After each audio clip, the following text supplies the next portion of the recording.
On this episode of the Palm Beach Current, I welcome Michael Sims, managing partner of Veracity Advisors, to discuss finance, tax planning, and having a plan here in Palm Beach County.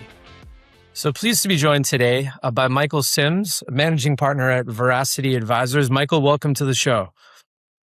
Hey, thanks, Chris. Thank you very much. Glad to be here. So before we discuss, the position you have in finance, I'd love to know what brought you here to Palm Beach County and what has kept you here. Yeah, that's a great question. I'm a native Floridian, one of the few, born and raised actually Central Florida. 35 years ago, long time ago, I was in the military. When I got out, I wanted to conquer the world and work New York City and Washington, D.C., and then had the itch to come home. And I was probably 92, 93. I found an opportunity and relocated initially down to the Boca area, but have lived in South Florida ever since, between Fort Lauderdale, Stewart, and this most recent stint, probably the last 18 years here in northern Palm Beach County.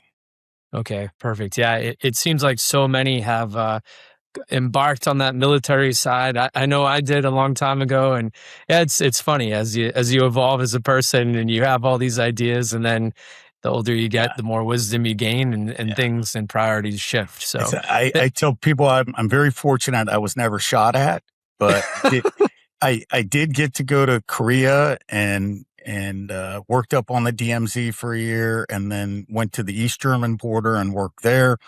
Figured there'd never be another war, and decided it was time to get out. And did that. The wall came down, and that was when I started my civilian career. But it was Midtown New York City, then worked in the suburbs of DC, and just really the thing that called me, I think, was the Florida lifestyle, the beach, the water, the sunshine, and obviously the warmth in the wintertime. Amen to that. I think that's why most of us are here. That's for sure. Right. So what was that defining moment that really showed you, hey, I want to become an entrepreneur. I want to be working in the financial space. Obviously, I think anybody that comes from a military background, we have an interesting journey of where you arrive, or where you get to. What did your journey look like? Where did it take you? Yeah, it was a lot of stumbling and bumbling around. I give credit where credit is due, and there's something guiding me in the right direction. I think I spent a good 20 to 23 years in corporate America, and mainly in the healthcare space. Really excelling at what I did, but really being frustrated that there was limited opportunity and scope, and just feeling constrained in a corporate type realm. And 20, 20 will be 23 years in December, my first wife passed away. And I'm sorry to hear.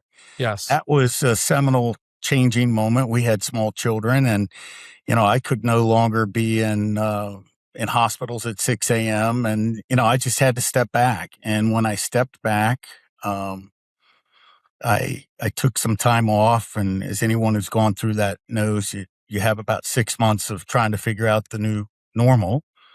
And I tried working back in the healthcare space, but just didn't have a passion, and was recruited to the wealth management space because people would say, "Hey, you have a story. You were well prepared. You had these things," and got really psyched about being able to share that.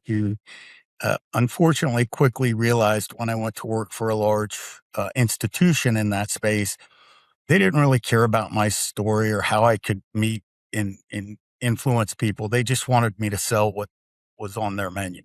And that was frustrating for me because I certainly was in a place where I didn't have to do what they told me. I had the freedom, I had the support, and the financial means at that time that I could do it the way I wanted. And literally a year into it, I was so frustrated. I said, I'll go figure it out myself.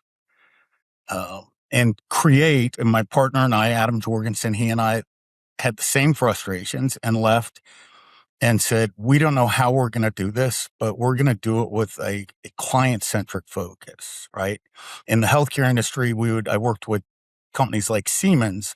And when you're placing an MRI at a hospital system or an imaging center, you're talking about outcomes, patient outcomes, throughput outcomes, financial outcomes. You have to focus on the outcome to actually get the award. And there was nothing focused on the outcome of what's in the best benefit of the client. And that's where we really said from Veracity, our standpoint is we want to focus. Sometimes it's going to be a hard conversation for the clients.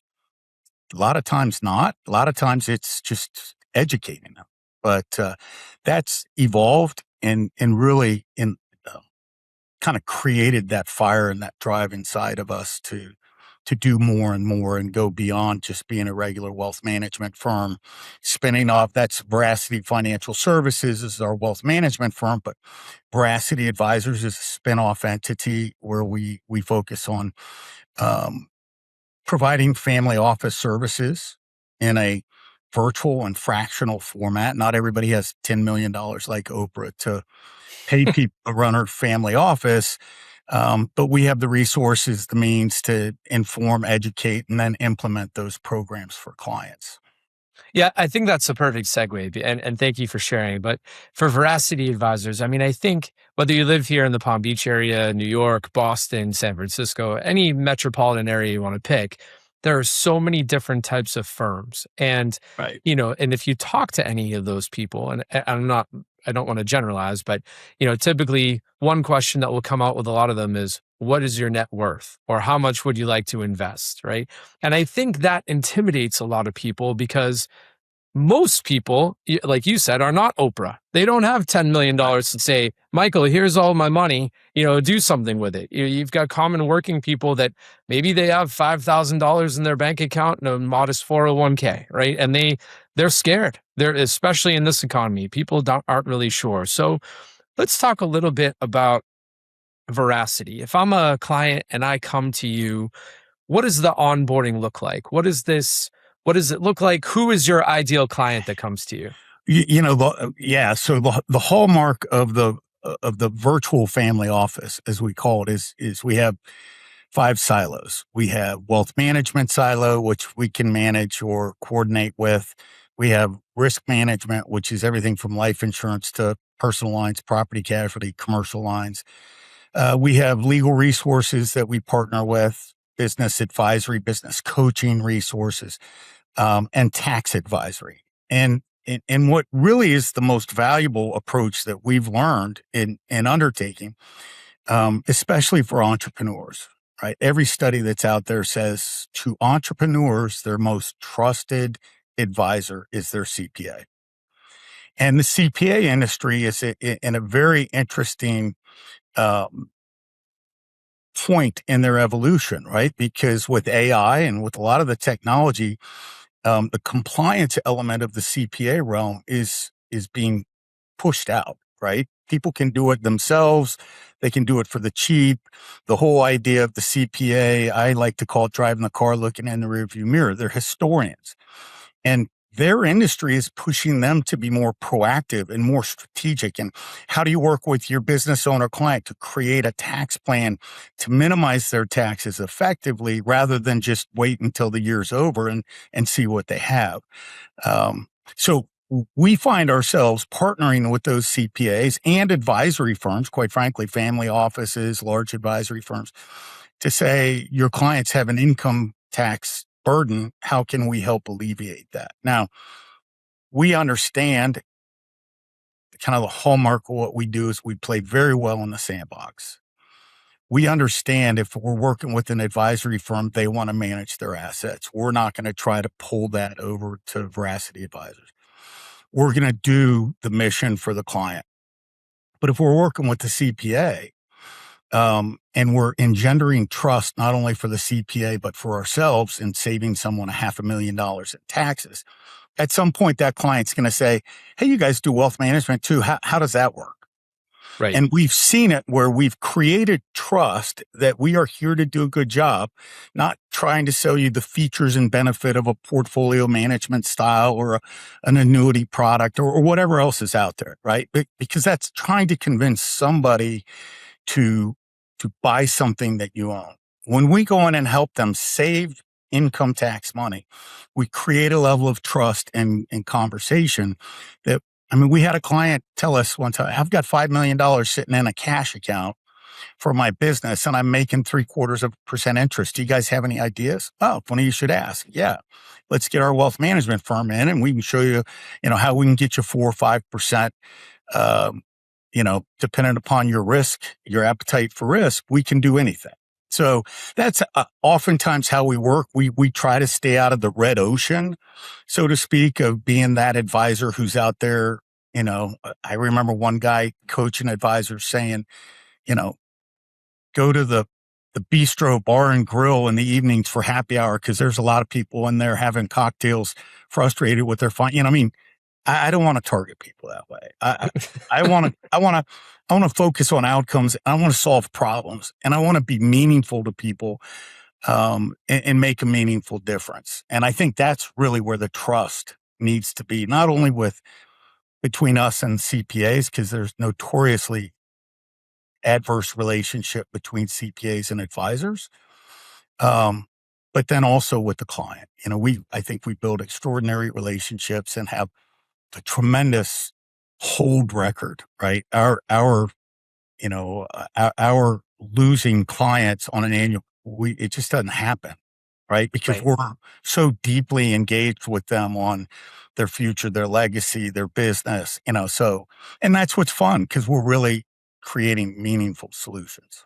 No, absolutely. And frankly, Michael, I mean, in terms of this podcast, this show, I mean, there's so many podcasts out in the market right now. And I think people just want to develop content and listen to themselves talk. And I try to listen as much as I can and make things better. But really, when I have someone like you on, I think of this as an opportunity for you to interview a potential client because I think a lot of people are fearful of picking up the phone, writing an email, walking into the office and saying, here's my situation, right? Whatever it may be. There are a million different variables of why people might feel that way. But one of the places that I think I talk to a lot of people where, you know, it's common to have a W-2 job, a 401k, maybe you have somebody like an Edward Jones financial advisor, and everything's pretty simple to put together. But the people that I talk to that seem to have the real tricky situations are the entrepreneurs, right? You mentioned the Right. entrepreneurs.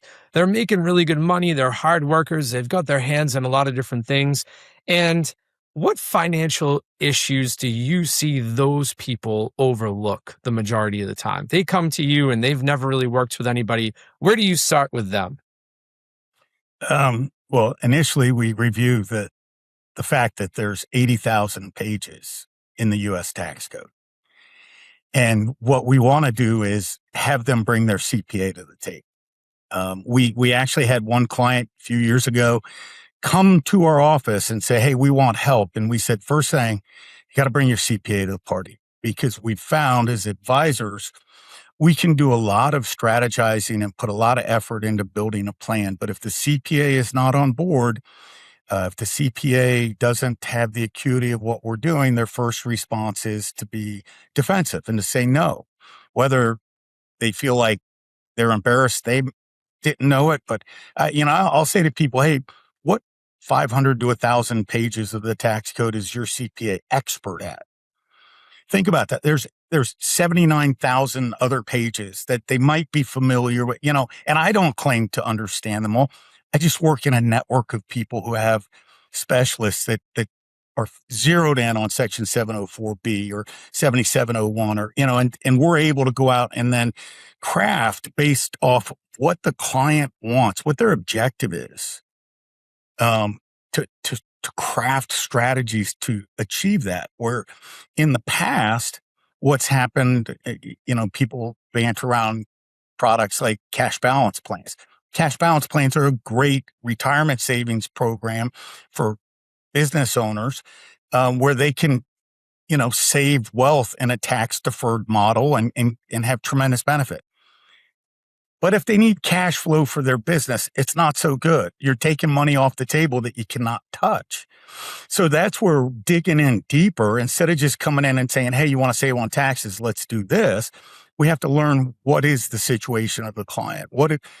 They have to see the value that we're looking for them to be successful. Okay. And Now, no, and that's where we got to have the CPA, because when the CPA says, "Hey, wow, these guys, they understand. These are really good options," right? Then the client is, "Let's go, let's run." But if the right. CPA has any hesitance, it just kills it. It kills it for everybody. And No, that's just a lesson we've learned. understood. And I'm guessing from what you said before, you have a variety of CPAs that you highly recommend that you guys like to work with, so people could get that introduction from you as well. Yeah, and what's funny is the network of CPAs that we've developed and we've worked with tend to be nationwide.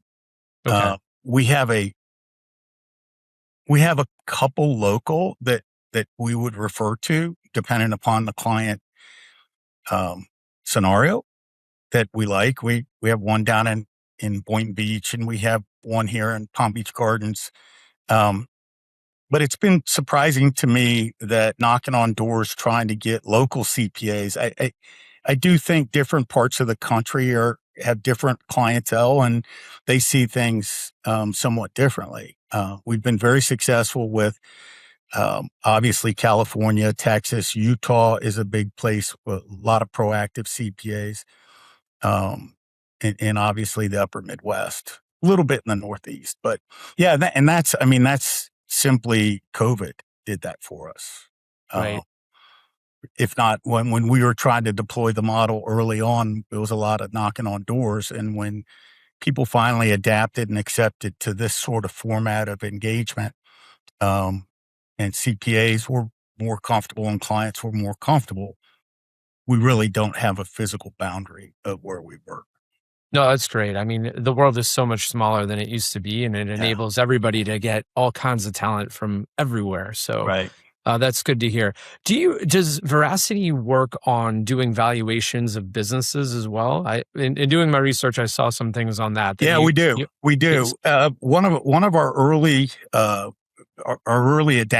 adaptations to providing more, and we were geared to business owners. When we went independent, my partner and I said business owners um, are creating legacies, right? Not that we can't. Look, we've consulted with professional athletes who are, an NFL player gets paid 100% on W-2.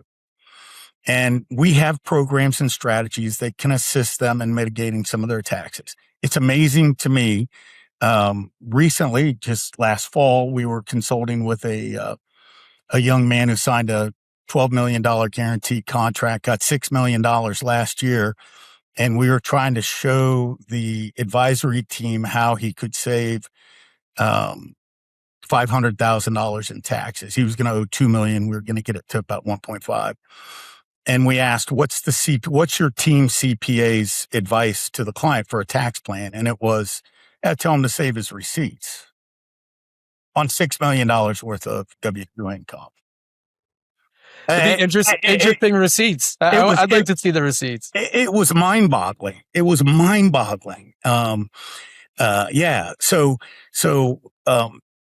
but what we found with business owners, you have um, so many more avenues to really make a material difference. And we started with business valuations probably 10 years ago. We, I'm a baby boomer, late stage baby boomer, could recognize the amount of wealth that was going to transition in business ownership from one generation to the next. And really, I remember taking the last fight out of Denver before the pandemic hit, going out there for a legal program on exiting businesses. But as part of that, we were involved with a new startup that was online that provided their whole idea was democratize the business valuation. And so we have a platform we work with. We do customized business valuations. They're not they're not certified valuations. I have a good friend here locally that does all the Palm Beach divorces and partnership issues, and he gets hundreds of thousands of dollars for his valuations, and they are likely to the penny exact. This is a more of a statement of value for a business owner to say, okay, as of the end of this quarter, this is how your business would be valued from, the different disciplines of looking at an equity value, an asset sale value, really so that they can get benchmarks for, are they building their business to achieve the level of value that they want to be at when they exit. Right. How can those business owners get the business to be more valuable and prepare it to sell? I mean, I know that's a big question, but I think a lot of people, they have a business and they think, well, the more money I make, the better off it'll Yeah. be, right? That's the obvious thing, but what are the things that you see, Michael, that really could help that business owner out there if they're listening now to help prepare that business to be more valuable and easier to sell down the road? I spoke at a conference of franchise owners, independent franchise owners for a, a pest control, critter control. And they wanted, that was the question, and my first question to them was, how many of you can take 6 weeks vacation this year? 6 1-week vacations, 2 3-week vacations, 1 6 week, just take 6 weeks away from the business. Not a single person raised their hand. I said, well, none of you have a business you could sell. Until you create a business, what you have as a job, until you create a business that can run for itself and create consistent revenue generation without your influence, you don't have a sellable business. So how do you go about doing that? You have to recreate revenue streams.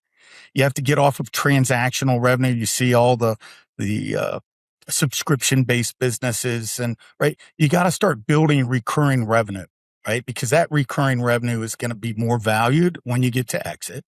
You need to pull yourself out of one of our first valuations, we valued a recycle business for $40 million.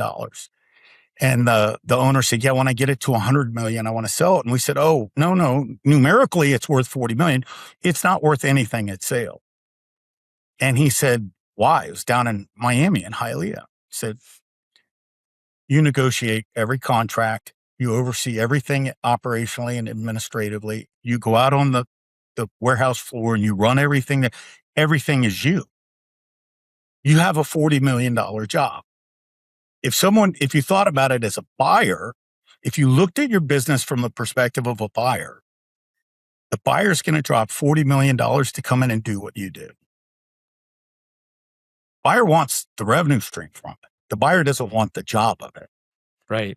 So it's just that evolving mental mindset of what are we going to have to do to start pulling the owner out of the business so that they can be more the CEO instead of the chief operating officer.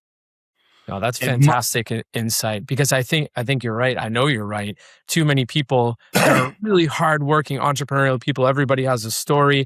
They build this great business and then they get old. I know people that are in their 70s now and they're like, oh, I'm ready to sell. And I've heard very similar stories. I can't sell the business because the business is me, apparently, and they get really frustrated with it. Right? Well, because they've not. And the other thing is being challenged.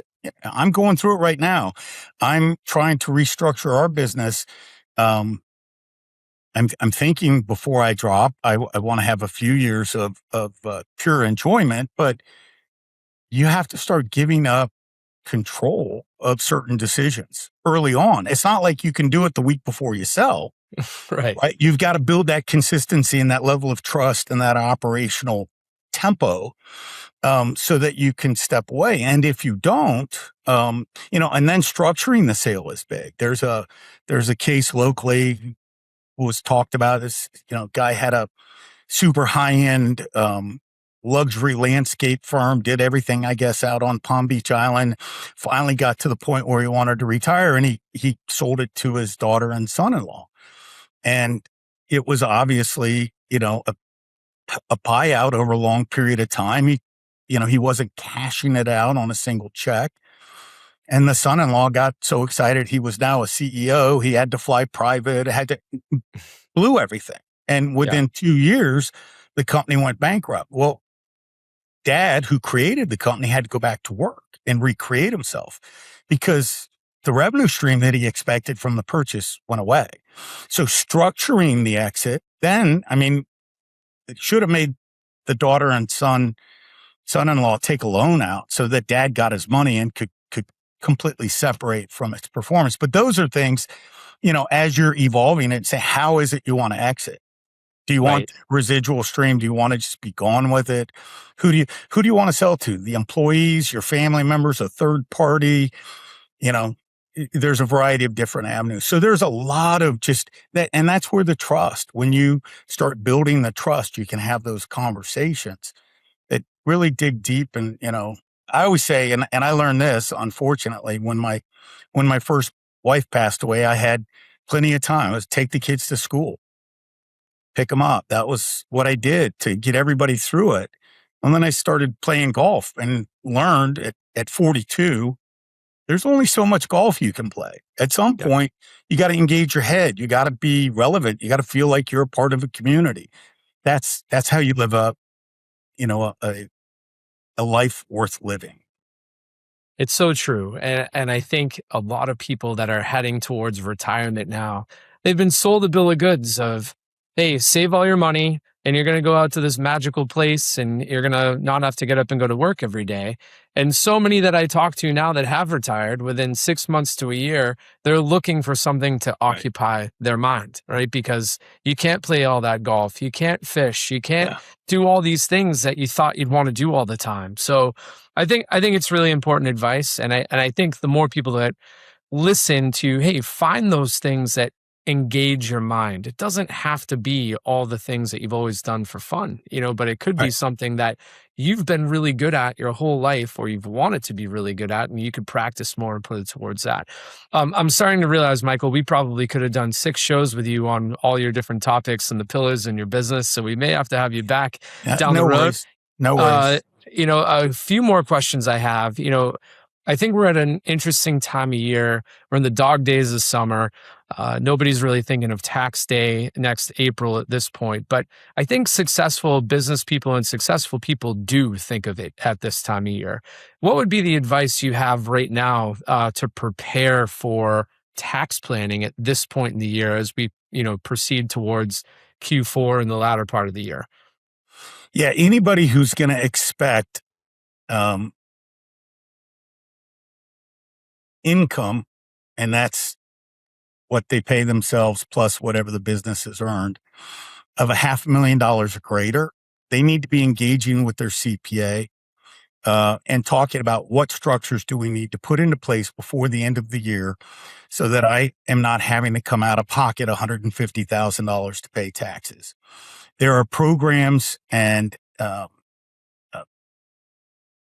investments that they can get into that defer taxes, that mitigate taxes completely, and that keep a maximum amount of that money in play for them. It's one of the early stages we talk about is at the end of this, right? At the end of this, you made $1 million. You're on the hook in Florida for 350,000 in taxes. At the end of this, all said and done, whatever we save you, how do you want to engage? Do you want to own that money? Do you want to control it and not own it? Do you want to have liquidity of it? Do you want a structured income stream? Because there's a variety of different avenues we can go with planning. And it all boils down to those four concepts. And typically 99% so far, everybody says, I want to own as much of it as possible. I want to control it and I want to have liquidity. I'll create my own income stream. A lot of times it's keep as much revenue in the business as possible because I need to reinvest or I need to, no worries. We can take care of that. Right. We've had great success in working with business owners to achieve those types of results, but they have to figure out what it is that they really want. Um, I'll take you down a rabbit trail. Had a client selling her business for $30 million in Texas. Phenomenal American story, Mexican immigrant, got schooling in the medical arts here in the States, started a home health agency and a nursing service. And basically the southern third of Texas, her nurses took care of you. And when she was selling her business, she was excited and we were talking and she said, I own 20 acres in Tulum. I'm going to take $3 million and develop a family compound. And then I'm going to do this.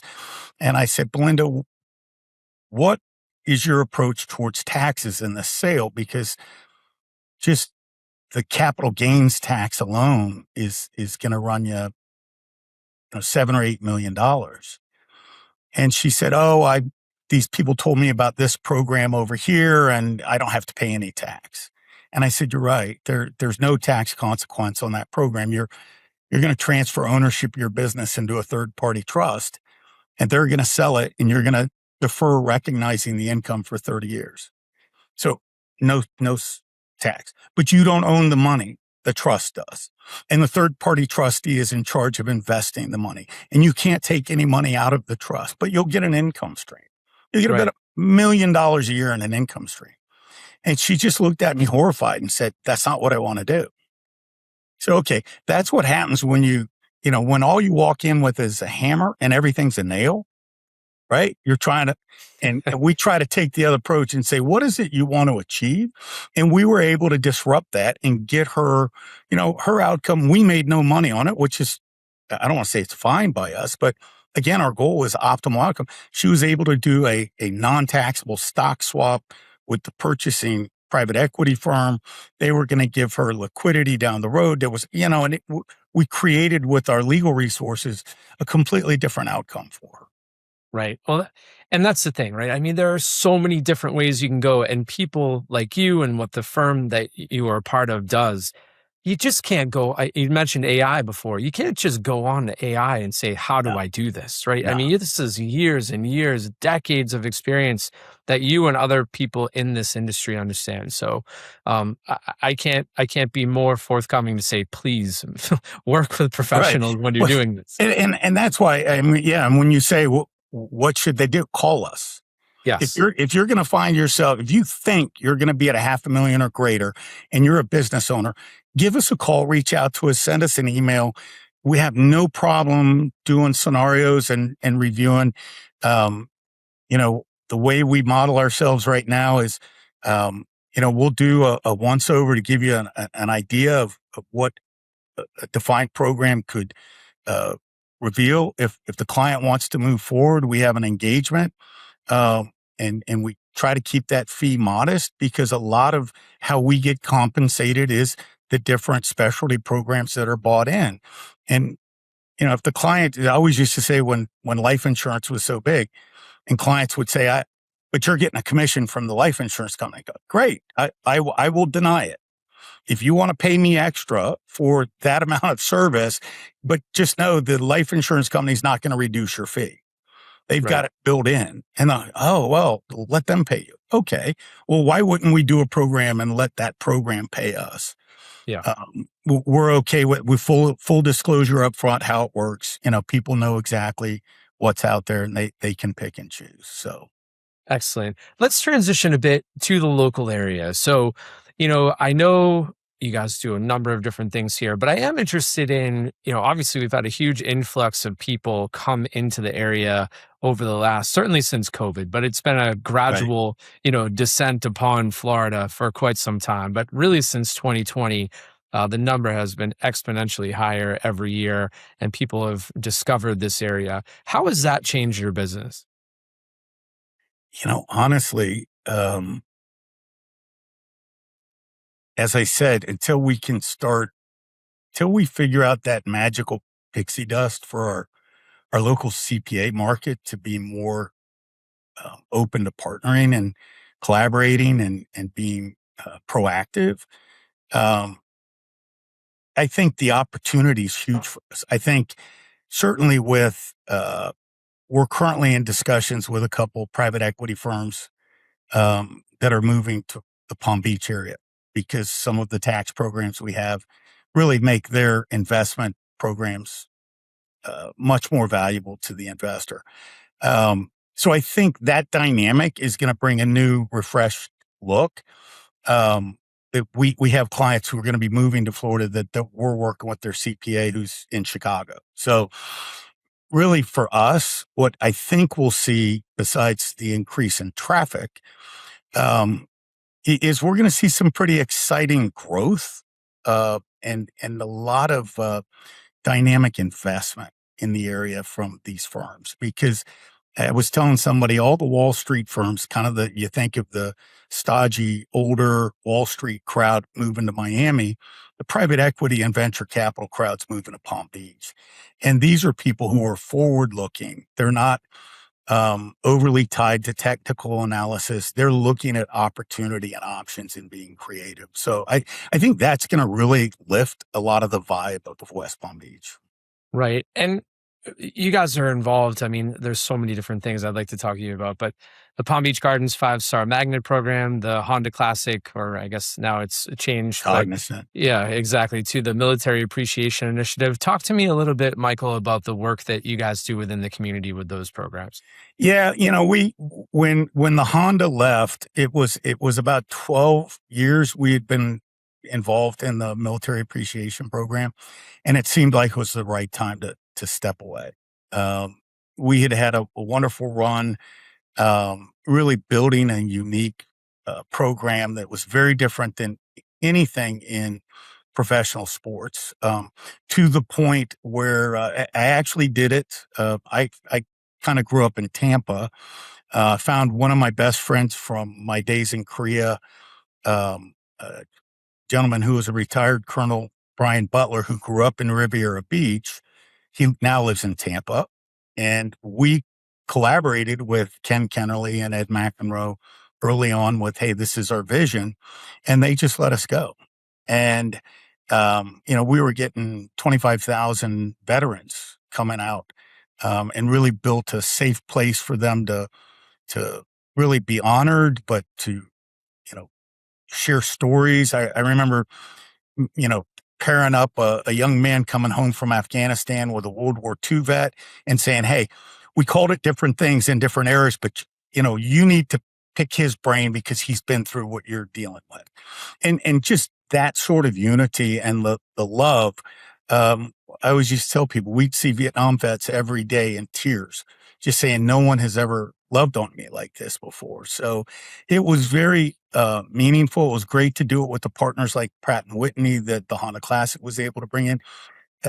Ken Kennerly, there are not enough flowers to give him and Ed McEnroe.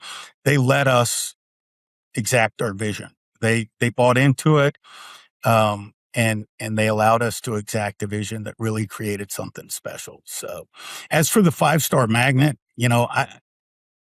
I'm not as active in that now.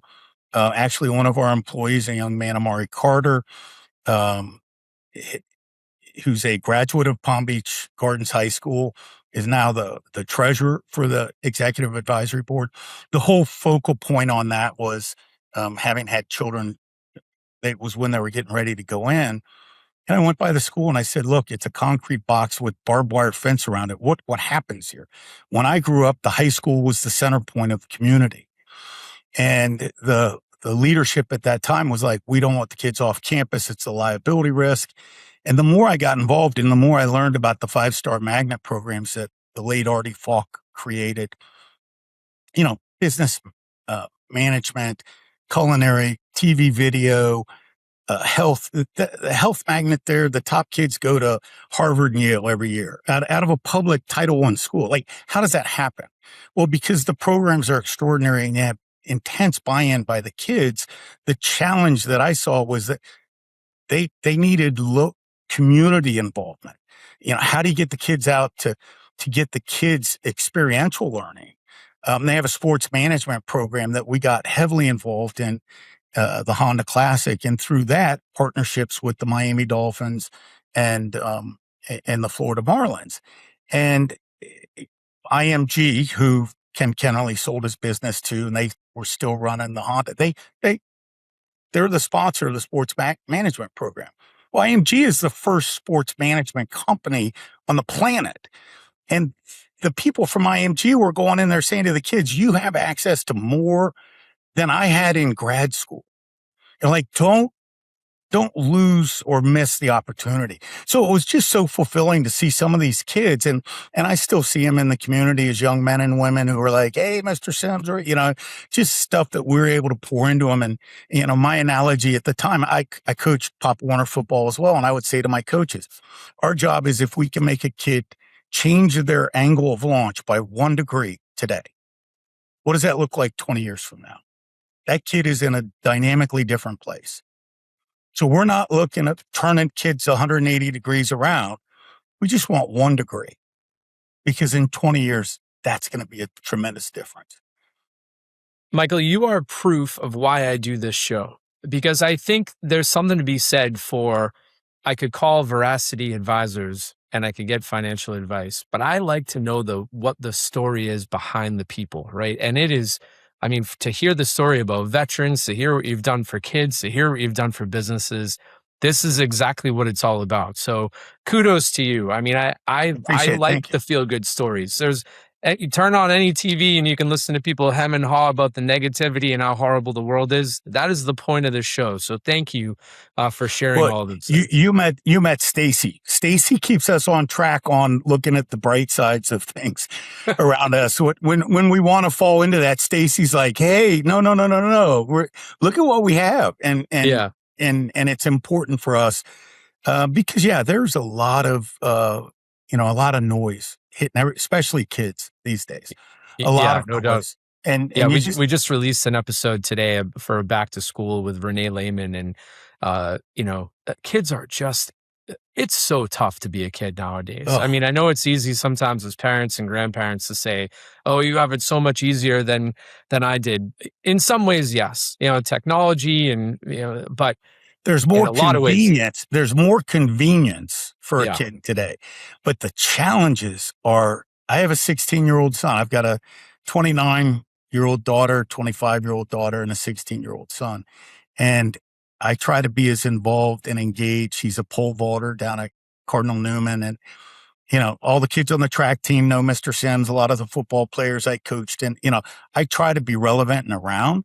And I'm still amazed at some of the stuff that he gets hit with. yeah. It's insane. It's incredible. Kids need us more than ever, and we owe it to them, right? They didn't ask to be brought here; we brought them here. So Right. whole nother topic. But as we wind down the show here for today, I'd like to ask a couple questions that I ask everybody on the show. What's your favorite restaurant in town? You've been here a long time, basically a Florida native, more or less. So where's your go-to spot that you like to eat? Well, there are a couple. It depends on what part of town I'm in. The Okeechobee Steakhouse is top two. Um, but I've got to be in the mood for a big hefty portion of red meat. But I do love Barcello in North Palm Beach, and the sister restaurant Lemoncello, Italian. But Barcello's more American fare. You can sit at the bar or get a table and always have a wonderful, wonderful meal and great service. So Barcello is one of my favorites. We are spoiled rotten with food around here. I don't care Oh, what yeah. anybody says. It's fantastic. Yeah, I mean, if you want spicy, we go to Stage. I mean, it's hard to pick. Yeah, there's something for everybody for sure. In terms of a local business or a person that you think doesn't get enough attention out in the area, we've had people shout out plumbers, carpenters, chiropractors. Who's somebody that you think deserves that recognition? Yeah, I can never say enough, and we're big supporters of the Quantum House. For those people who've never heard of it or not quite sure, it's essentially a Ronald McDonald House style facility adjacent to St. Mary's Hospital. I was acquainted to the Quantum House when my first wife was air vac'd in there and having surgery in her last moments. That they came and collected our three children and took them over to the play area and diverted their attention from what the adults were having to deal with. And I was so grateful, just so grateful that I knew they were safe and they were distracted, and it just alleviated a lot of burden for me. Well, um, I unfortunately 2 years ago had a stepson pass away, 20, from a car accident when he was 19. And he too was taken to St. Mary's. And I put his mother up in the Quantum House because the 30 minutes it took to drive from St. Mary's home meant an hour of time she could be at his bedside uh, lost to traffic. And the Quantum House is a hotel like environment. It's a beautiful, beautiful setting. It has wonderful young children in there for I think it's the Paley Institute, but it's a facility opened up to anybody in crisis who has someone there at St. Mary's. And she was able to stay there and be with her son in those moments as a mother should, and not fighting traffic to get home. But we just have met the most extraordinary people. Greg Quattlebaum is now head of it. But the people who've been there over the last 20 years, it's just a remarkable. I encourage everybody, go find out how you can volunteer there. Your day will get infinitely better. It's just such a special place. And most people have never heard of it because they're just there focused on the need. Right. Well, thank you so much for sharing that. I mean, what a beautiful tribute to them. Right. I am aware of the work that they do. We have so many great nonprofits, but to hear how it personally affected you, not Yeah. just once, but twice, is really Yeah. a testament to them. Yeah. Tell us, Michael, how do people get in touch with you? If they want to get in touch, if they're a business owner, if they want to just put you in their ecosystem of financial advisors, what's the best way to reach you? Well, as like everybody, we have a website, Veracity Advisors, and that's ADVISERS, advisors.com. That gives you a little overview of who we are and what we do. It's like everything. It's just a bona fide. It's not a marketing tool. You could reach out to the office here at any time, 561-472-0815. We're right at PGA and Military Trail, the old Wells Fargo building in the heart of Palm Beach Gardens. Easy access to I-75 and the Turnpike. Or you could email me. I'm always, except I get so many emails, I love to go through them. M as in Michael, S as in Sims. So MS at Veracity Advisors. And that's VeracitiAdvisers.com. All right. Well, Michael, thank you so much. Or you could stand on a building and scream and yell if I hear you all come running. So it sounds like you probably like to talk football too. You've got a lot of different passions and interests. So you seem like a guy that a lot of people would cross paths with around town. But Michael, I sincerely thank you for your time today. I think this episode will play well with everyone in our community, and you're welcome to join anytime. Chris, I appreciate that. I look forward to coming back another time and, teeing up SEC versus Big Ten football. My daughter and my ex-wife went to Alabama, and I'm kind of through that an Alabama fan. And my partner actually went to Indiana, so we could include you in the lively chats of what's better, the Big Ten now or the SEC. So maybe we'll do a football preview for Palm Beach County. That would be good. But again, Michael, thank you for your time. All right, thank you. Thank you for joining us on the Palm Beach Current, bringing you the people, places, and stories shaping our community.